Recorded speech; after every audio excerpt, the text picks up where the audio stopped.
नमस्कार माऊली. चला ज्ञानेश्वरीच्या सहवासात. चला तर मग आपण ज्ञानेश्वरी अध्याय 3 मधील 160 ते 168 ओव्यांच्या सहवासात जाऊयात. ज्ञानोबारायांनी आपल्याला काही संदर्भ दिलेत. त्याच्यामध्ये जनक आदी राजर्षींची त्यांनी भूमिका सांगितली की सर्व कर्म अनुष्ठान म्हणून करत त्यांनी मोक्ष सुद्धा साधला आणि सर्व कर्तव्य कर्म यथायोग्य प्रकारे हाताळली.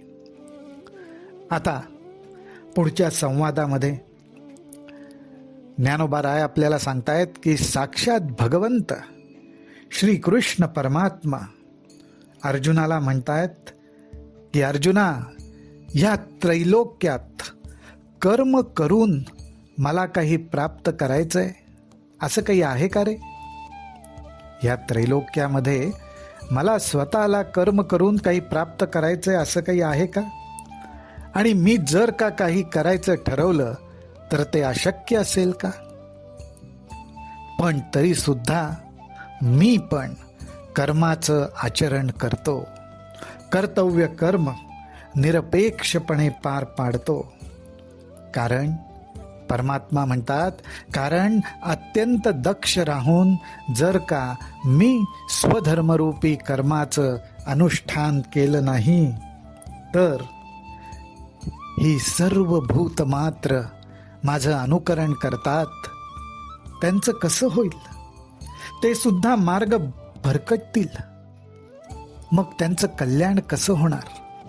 माऊली हो, थोडक्यात ज्ञानोबाराय ह्यातून आपल्याला हा संदेश देत आहेत की ज्याच्या खांद्यावर जबाबदारी आहे, जो ज्ञानी आहे, जो बलवान आहे, जो कर्तृत्ववान आहे, जो स्वतःबरोबरच इतरांच्या हितासाठी झटतो, इतरांसाठी कार्य करतो, त्याच्यावर फार मोठी जबाबदारी असते. त्यांनी कर्तव्य म्हणून का होईना स्वधर्मरूपी कर्माचं अनुष्ठान हे केलंच पाहिजे. कारण का तर त्याचं अनुकरण करणारे बरेच जण आहेत. त्यांनाही दिशा मिळेल, त्यांच्या जीवनाला दिशा मिळेल, त्यांनाही मार्ग सापडेल. म्हणून यथायोग्य प्रकारे कर्म करणं हे श्रेष्ठ आहे, हे भगवत पूजनच आहे. आणि म्हणूनच भगवंत म्हणतात, आता आणिकाची या गोठी तुझं सांगो काही किरीटी, देखे मीची इये राहाटी वर्तत असे. भगवंत म्हणतात, अरे जनक आदी राजर्षींचे संदर्भ मी कशाला देऊ तुला? माझ्या स्वतःबद्दलच मी तुला सांगतो. काय सांकडे काही माते, की कवण एका अर्थे, आचरे मी धर्माते म्हणसी जरी. मला काही कमी आहे, मला काही कमी पडतंय, मला माझ्या स्वतःच्या इच्छा पूर्ण करून घ्यायच्या आहेत आणि म्हणून मी स्वधर्माचं आचरण करतोय, अशी काही आवश्यकता आहे का? आणि म्हणून मी कर्तव्य कर्माचं पालन करतोय का? तरी पुरतेपणा लागी आणि दुसरा नाही जगी, ऐसी सामुग्री माझ्या अंगी जाणसी तू. भगवंत म्हणतायत, अरे अर्जुना, तू तर अगोदरच जाणतोस की मी सर्व गुण संपन्न आहे, षड गुण ऐश्वर्य संपन्न आहे. पूर्ण पूर्ण पूर्ण म्हणजे काय हे जर बघायचं असेल तर माझ्याकडेच बघितलं जातं. असा मी पूर्ण आप्त काम आहे, म्हणजेच माझ्या ठिकाणी कुठलीही इच्छा राहिलेली नाही. आणि त्यामुळेच माझ्यासारखा या जगात दुसरा कोणीही नाही हे तू जाणतोस. मृत गुरुपुत्र आणिला, तो तुवा पवाडा देखिला, तोही मी उगला कर्मी वर्ते. अरे मागे इतिहासात डोकावून पाहिलंस तर श्री गुरूंचा मृत पावलेला मेलेला मुलगा सुद्धा मी परत आणला आणि गुरूंना अर्पण केला. माझा तो पराक्रम तू पाहिलायस. असं माझ्या ठिकाणी सामर्थ्य आहे, पण एवढं सामर्थ्य असून सुद्धा मी निरीच्छपणे माझं कर्तव्य कर्म पार पाडत असतो. हा मोठा संदेश माऊली आपल्याला इथं मिळतो की आपल्याकडे धन असेल, ज्ञान असेल, विद्या असेल, बळ असेल, सगळं असेल, परंतु निरीच्छपणे आपल्याला आपलं कर्तव्य कर्म करता आलं पाहिजे. आणि ते कसं करावं तर परमात्मा स्वतःचं उदाहरण देतो. तो म्हणतो, मी हे स्वधर्मरूपी कर्म कसं करतो. परी स्वधर्मी वर्ते कैसा, साकांक्षुका होय जैसा.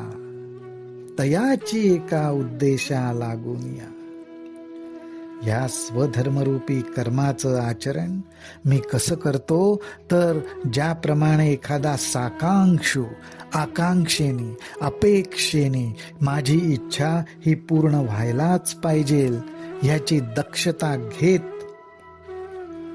जो कर्म करतो तितक्याच दक्षतेने मी सुद्धा माझं कर्तव्य कर्म पार पाडतो. का तर जे भूत जात सकळ असे आम्हांची आधीन केवळ, तरी न व्हावे बरळ म्हणून या.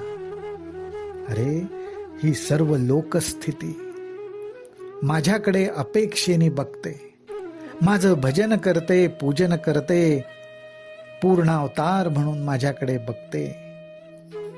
त्यावेळी त्यांना मार्गदर्शन होण्यासाठी, त्यांचं कल्याण होण्यासाठी, त्यांना दिशा मिळण्यासाठी मलाही हे कर्तव्य कर्म केलंच पाहिजे. नाहीतर काय, तरी न व्हावे बरळ म्हणून. नाहीतर सर्व लोक हवं तसं वर्तन करतील. त्यांच्या वर्तनाला, आचरणाला, कर्माला काही दिशाच राहणार नाही. सर्व दिशाहीन होऊन जाईल. म्हणून कर्म सुद्धा दिशाहीन होऊ नये म्हणून ज्ञानी माणसांना, साधकांना कर्म सुद्धा अत्यंत दक्षतेने करावं लागतं. परमात्मा म्हणतात, आम्ही पूर्ण काम होऊनी जरी आत्मस्थिती राहुनी, तरी प्रजा हे कैसेनी निस्तरेल. आम्ही पूर्णत्वाला पोचलेलो आहोत. आमच्यात कुठलीही वासना, कुठलीही इच्छा राहिलेली नाही.